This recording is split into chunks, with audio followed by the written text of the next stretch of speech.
Salut les MPGistes, c'est Mani. Alors aujourd'hui une vidéo que vous attendez, donc la mise à jour des cotes aura lieu ce mercredi 6 octobre. Donc là aujourd'hui on est dimanche. L'idée c'est que vous ayez le temps de faire ces achats là. Donc j'essaie de la sortir non plus pas trop tôt pour que tous ceux qui bossent en amont, tous ces joueurs là, vous ayez eu le temps de les acheter avant. Donc parce que c'est quand même, je trouve quand même agréable de trouver ses propres pépites hein, plutôt que de les trouver sur internet. Voilà, à savoir que normalement lundi ou mardi, il y a l'ami Deglingo qui va également sortir une vidéo plus complète, puisqu'il va sortir l'ensemble de toutes les cotes de ses estimations, et également toutes les baisses. Voilà, moi je vais me focaliser vraiment que sur les hausses et que sur les petits joueurs, donc à moins de 10 sauf une exception. Donc l'idée c'est que pour faire de l'achat-revente, les joueurs qui sont déjà assez chers, généralement, qui sont bons, ils sont déjà plus à la vente. Donc je préfère vraiment focaliser sur les pas chers, où là il se peut quand même qu'ils soient encore sortis des radars de beaucoup de joueurs. Donc écoutez, c'est ce qu'on va voir dès maintenant. Donc déjà, juste pour vous présenter donc, le petit fichier avec tous les joueurs et toutes les notes. Donc là, on retrouve, voilà, c'est toutes les notes qui sont pas prêtes, toutes les notes depuis le début de saison, le nombre de buts qui a été mis, etc., les moyennes, les écarts types, etc. Donc bref, donc à partir de ce fichier-là, c'est comme ça que en plus des matchs que je regarde, que je me fais les pépites. Donc les pépites de septembre, je vous ai classé par attaquant, milieu, défenseur, gardien et toutes les petites pépites là à 1, 2 là que vous pouvez acheter qui vont vous faire une petite croissance certaine, mais petite, mais certaine. Donc ça, c'est pas mal s'il vous reste de quelques millions. Donc on va attaquer directement avec les attaquants. Donc ce que j'ai fait, c'est que je vous ai mis les notes de la J5 à la J8. Donc idéalement, il aurait fallu sortir la vidéo peut-être lundi ou mardi en intégrant également les notes de la J9 qui peuvent également influencer un petit peu. Donc s'il y a un triplé d'un joueur à 1, du coup, je l'aurais pas. Mais bon, c'est pas grave, ça vous permet quand même déjà d'anticiper les achats. Donc là, vous avez la colonne avec le nombre de buts qui ont été inscrits, le nombre de passes décisives et la moyenne depuis la dernière mise à jour. Je ne fais pas la moyenne globale, mais uniquement depuis la dernière mise à jour, parce que j'ai un peu lu des articles, et notamment il y avait une interview de MPG qui expliquait un peu comment il calculait les cotes. Et il y avait ça comme paramètre. Bon, il faudrait que je vous retrouve l'article. C'est que ça explique bien tout le concept. Alors par contre quand on applique à la règle ce qu'ils ont expliqué, ça marche pas. Donc mais bon dans les grandes lignes c'est ça. Donc du coup alors on va commencer par le premier achat donc il vaut 1. Alors j'aurais pu le mettre dans les petites pépites pas chères, mais je l'ai mis là. Pourquoi? Parce qu'il a de plus en plus de temps de jeu. Donc c'est Saïd qui joue à Brest. Il est actuellement à 1. Bon, je le vois pas monter énormément parce qu'il n'est pas titulaire, il fait que des bouts de match. Mais comme il est attaquant et qu'il commence à jouer de plus en plus, je vais le mettre à 5. Voilà. Ça lui fait un plus 4.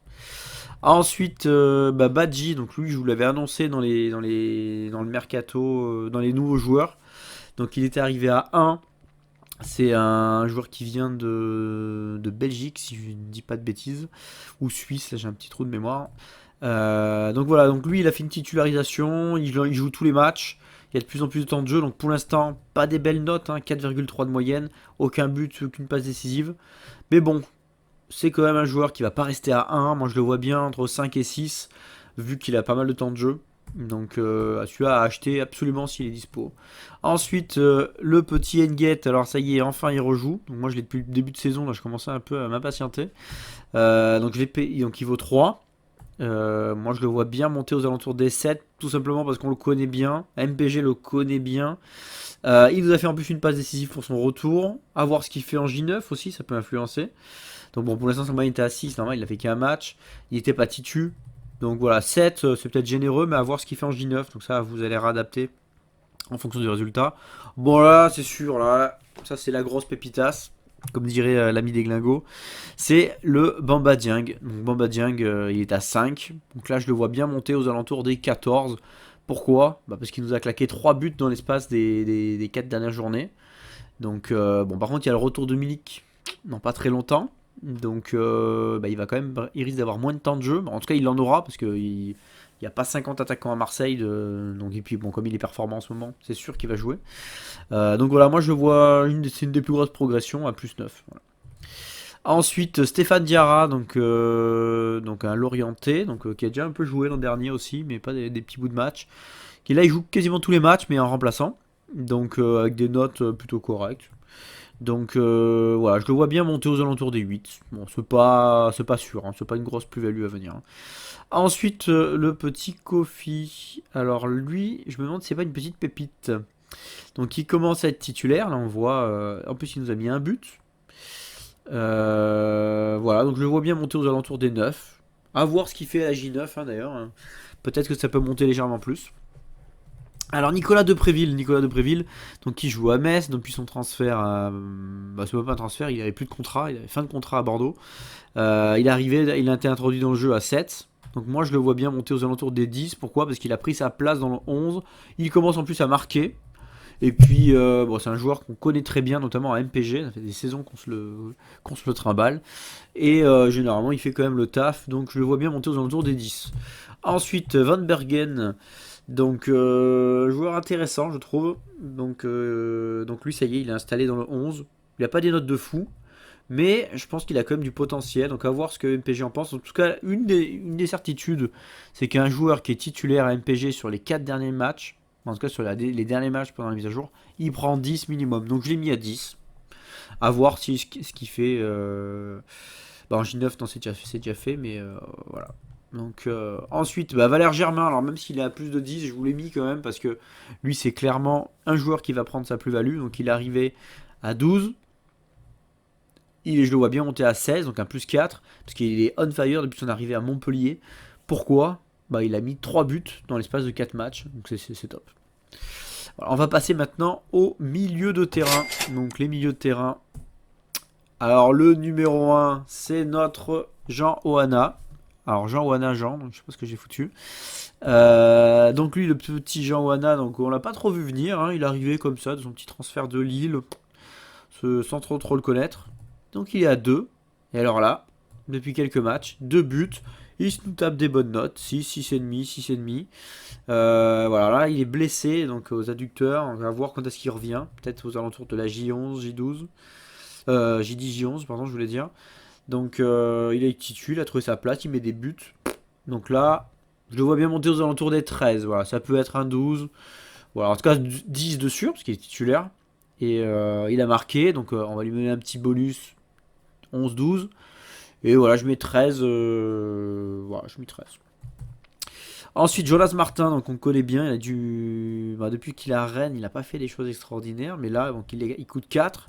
Il commence à enchaîner les titularisations. Donc là, c'est sans doute grâce aussi à la Coupe d'Europe. Donc où il y a un peu de rotation. Et il a claqué son but. Donc voilà, moi je le vois bien monter allez, entre 9 et 10. J'ai mis 10, je suis de nature optimiste. Ensuite, Alexis Flip, donc lui, je le mets à 10. Pourquoi? Alors, c'est pas pour son temps de jeu, mais par contre, il a pas beaucoup joué. Mais alors, un but, 2 passes décisives. Il a joué titulaire en J9. Donc, ça vaut bien un petit 10, hein. Ensuite, Angel Gomez de Lille. Donc, lui, je le vois bien monter à 10 aussi parce qu'il enchaîne les titularisations. Pas des notes ouf encore, mais en tout cas dans les matchs, plutôt des bons matchs. Donc en tout cas moi c'est un joueur que j'ai remarqué. Donc ouais, je le vois bien à 10. Ensuite, lui je vous en avais parlé aussi dans la vidéo des recrues. D'ailleurs comme celui d'après, Frankowski, on va se faire un tir groupé, hein, du coup. Donc les deux, donc un qui est à 7, l'autre qui est à 9. Donc le Ankoum, lui je le vois bien monter. Angoum. Rangoumé d'ailleurs il me semble à 10 parce qu'il est installé dans le 11, il a des notes correctes donc il n'y a pas de raison qu'il se tape pas son petit 10.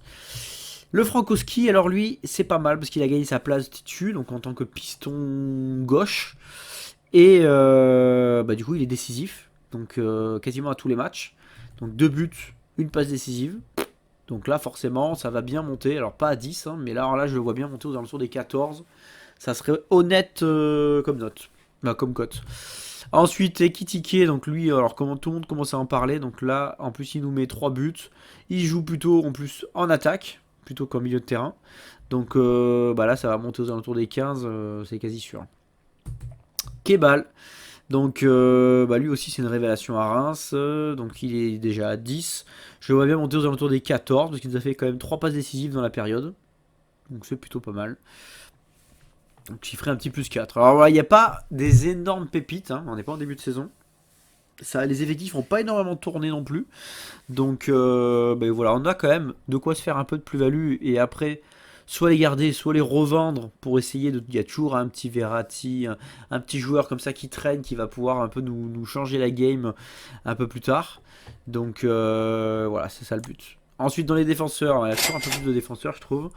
Donc Assignon, je le vois bien monter donc de 1 à 6, puisqu'il joue, il commence à être titulaire. Il a des notes qui sont pas mal, donc pourquoi pas 6. Voilà, je le mets pas à 10 parce qu'il joue pas titulaire sur toute la période, mais 6 ça serait honnête. Même cas de figure pour Eboz, donc qui revient, mais qui est pas titu tout le temps, donc je vois bien monter aux alentours des 6. Alors Michael Nad, ou Nadé de Saint-Etienne, donc qui a fait titu sur les 4 derniers matchs. Donc il n'y a pas de raison qu'il chope pas son petit 10. Ensuite, Omari Warmed, il est chaud lui, hein. Petit jeu de mots avec Warmed. Bon, c'est pas le meilleur jeu de mots de la Terre. Donc lui, je vois bien aux alentours des 8. Donc un petit plus 2. Bon, ça c'est gentil. On passe rapidement. Donc il enchaîne les titus, mais il a des sales notes. Donc j'ose pas le mettre à 10. Pareil pour Malo. Ouais, Gusto Malo. Ensuite, lui, alors par contre, il enchaîne les notes plutôt correctes. Il a 5,8 de moyenne. Donc 6, 6, 6, 5,5. Donc ça c'est cool. Donc c'est pour ça que je le mets pas à 10, mais je lui mets un petit plus 1. Donc je lui mets à 11. Voilà. Ensuite, Issa Caboret, donc lui je le mets à 10 parce qu'il est 4 fois titu. J'aurais pu le mettre à 11 pour la même raison. Mais comme il joue à 3, je sais pas, j'étais hésitant, donc 10, 11, voilà. Ensuite, Niamzi. Niamzi qui commence à s'installer dans le 11. Voilà, il a mis une passe décisive. Pas des notes, bon, si, des notes correctes, mais. Donc je le vois bien monter à 10, tranquillou. Et Biancone, donc l'ancien de Monaco, donc lui c'est pareil, il est installé, il est titulaire, donc je le mets à 10. Donc voilà, je me suis pas enflammé cette fois-ci. Je suis resté sage. Allez, ensuite on va passer au gardien de but. Donc les gardiens de but, voici mes prédictions. Donc je vois bien le Jonas Omlin. Donc là, maintenant qu'il est revenu de blessure, il y avait un petit doute entre qui allait être le gardien titulaire, puisque Berthaud avait fait des matchs plutôt pas mal. C'est un gardien que j'aime bien d'ailleurs. Ça m'étonnerait pas que la saison prochaine il soit titu dans un club. Donc du coup, lui il reprend sa place de titulaire, logiquement. Pas des notes de ouf, mais voilà, donc MPG avait annoncé qu'un gardien titulaire, c'était minimum 13. Donc comme Montpellier, c'est quand même une équipe légèrement supérieure à certaines, donc je le mets à 14. Ensuite, même logique avec Paul Lopez. Donc lui, il avait été quand même recruté pas pour être la doublure, hein, mais pour être le numéro 1. Donc après, ça va jouer un petit peu avec Mandanda, ça va peut-être tourner un peu de temps en temps. Mais bon, lui, il est titu. Il nous a fait des bons matchs, des bonnes notes MPG. 5,6 de moyenne. Donc lui, 1,14 tranquille. Voilà, là, je suis assez serein sur le 14. Et ensuite, Marco Bizot. Bah voilà, logique, un gardien titulaire c'est 13, donc je le mets à 13, mais pour l'instant des notes pas ouf. Et on va passer rapidement à la rubrique argent facile, vous l'aimez bien celle-là. Vous allez vous prendre des petits joueurs à 1, donc sachant qu'un joueur à 1 qui a joué au moins 30 secondes de jeu, il passe à 3 dans MPG. Donc c'est pour ça que tous ceux qui ont fait des petits bouts de match, je les ai mis à 3. Donc nous avons le Britéo de Lorient, Bituzamala de Paris, donc là c'est pareil, un petit bout de match. Chouaouna de Rennes. Alors, des fois, les attaquants, je mets un peu plus. Là, je me suis pas emballé. Donis, je le mets à 3 aussi. Guermouche, pareil. Là, en plus, il a fait un match de merde. Une note de merde, en tout cas. Alors, Petro, je pensais qu'il allait vraiment. C'est une de mes déceptions de l'ancienne. Par rapport à l'ancienne mise à jour. Je pensais qu'il allait vraiment plus enchaîner. Finalement, il nous a fait qu'une titu depuis. Donc, bon, je vais lui mettre un petit plus 2 parce qu'il mérite un peu plus que le 3 quand même. Et Bilal Brahimi à surveiller. Je le mets à 5 parce que c'est un attaquant et qu'à Reims, il y a la place. Puis en plus, il est plutôt remarquable. Je sais pas si vous avez vu un peu son gabarit. C'est un joueur que vous pouvez pas le rater. Il a une façon de courir. C'est un peu, ouais, c'est un peu, je sais plus comment ils l'ont appelé le commentateur, le bison. Je trouve que c'est plutôt pas mal. Il est costaud, il est véloce. Moi, je l'aime bien. Moi, je pense que s'il traîne là, dans les mercatos, je vais me le prendre. Bon voilà, écoutez, il n'y a plus qu'à faire vos petits achats, hein. Donc voilà, si vous avez aimé le contenu, n'hésitez pas à faire un petit pouce vers le haut, à vous abonner si vous voulez être vraiment alerté dès que les vidéos sont publiées. Puis je vous rappelle que je vous avais lancé un petit défi sur la précédente vidéo MPG, qui était sur...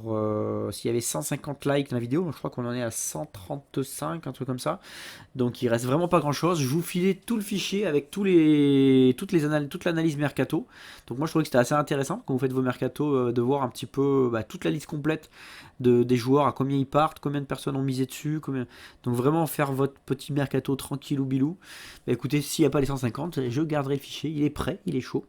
Donc à vous de voir. Allez, bah écoutez, je vous souhaite à tous de très bons mercato et j'espère que grâce à cette vidéo, vous allez vous faire des petites plus-values qui vont augmenter la qualité de votre effectif. Allez, à bientôt mes biquets.